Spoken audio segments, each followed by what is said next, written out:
Le mythe du pays de Cocagne fait son apparition en plein essor de la société médiévale.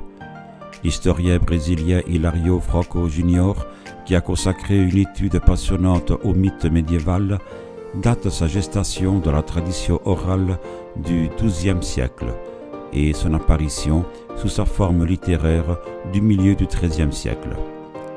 C'est l'I Fablio de Coquaigne, rédigé dans le nord de la France, qui, s'inspirant de nombreuses sources plus anciennes, propose la première et la plus complète description du monde à l'envers. Alors que l'État, de plus en plus présent, et l'Église, dont le pouvoir ne cesse de croître, cherchent à réglementer et à encadrer tous les aspects de la vie, ce pays imaginaire émerge par réaction aux carcans sociaux, économiques et moraux qui figurent à la société. Le fabliau, en s'inscrivant pleinement dans la tradition carnavalesque, prend le contre-pied des valeurs qui s'imposent dans la société occidentale. Le travail, le calendrier chrétien, avec ce rythme soutenu de fêtes et de jours ouvrables, de jeûnes et de jours gras, la sexualité maîtrisée en vue de la seule procréation, la modération. Or, le pays de Cocagne est un haut lieu de l'inversion de ces valeurs. Ici, le travail, avec son lot d'efforts physiques et de justice dans la distribution, est banni à tout jamais. Au contraire, c'est le plus paresseux qui gagne le mieux sa vie. La sexualité débridée y est de rigueur et les sexes ont les mêmes droits. Tout un chacun est libre de choisir le ou la partenaire qu'il souhaite. L'orgie permanente n'aboutit pas à la procréation. Mais celle-ci n'est pas nécessaire, car si personne ne naît dans le pays, personne n'y meurt. Le rythme naturel qui va de la naissance à la maturité, au déclin et à la disparition, n'existe pas. Il suffit de boire à la fontaine de jouvence pour rester éternellement imberbe au seuil de la maturité. Le pays de Cocagne ignore le temps, ou plutôt il fait fi du temps exigeant. La fête permanente y est de mise, et les plaisirs de la bouche font la loi.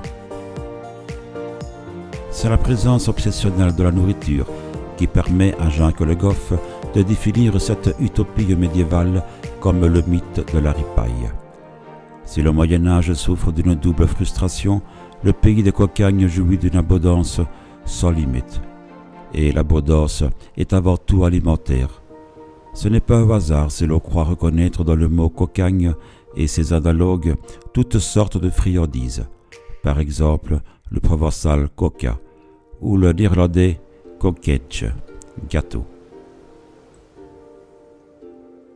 La nature généreuse offre à l'homme tout ce dont il a besoin, et bien davantage. Mieux encore, la nature se substitue à la culture. Les paysans et les cuisiniers n'ont pas à s'échiner. Le vin coule en rivière, les broches et les côtelettes servent d'enclos aux champs de blé.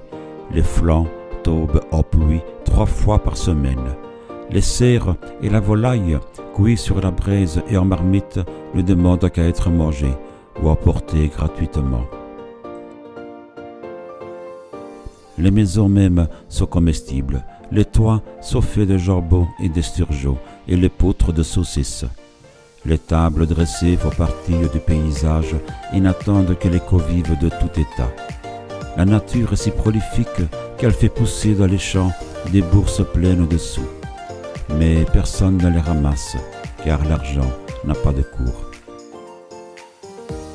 Et les drapiers et les cordonniers, ces rares travailleurs, imitent la nature en distribuant gracieusement des robes et des chaussures qui s'adaptent toutes seules aux clients.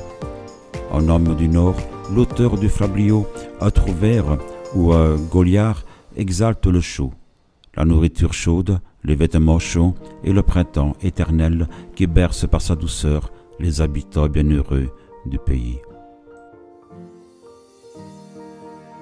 Vous avez aimé cette vidéo? Alors n'hésitez pas à vous abonner pour plus de vidéos poétiques, littéraires ou insolites. À bientôt!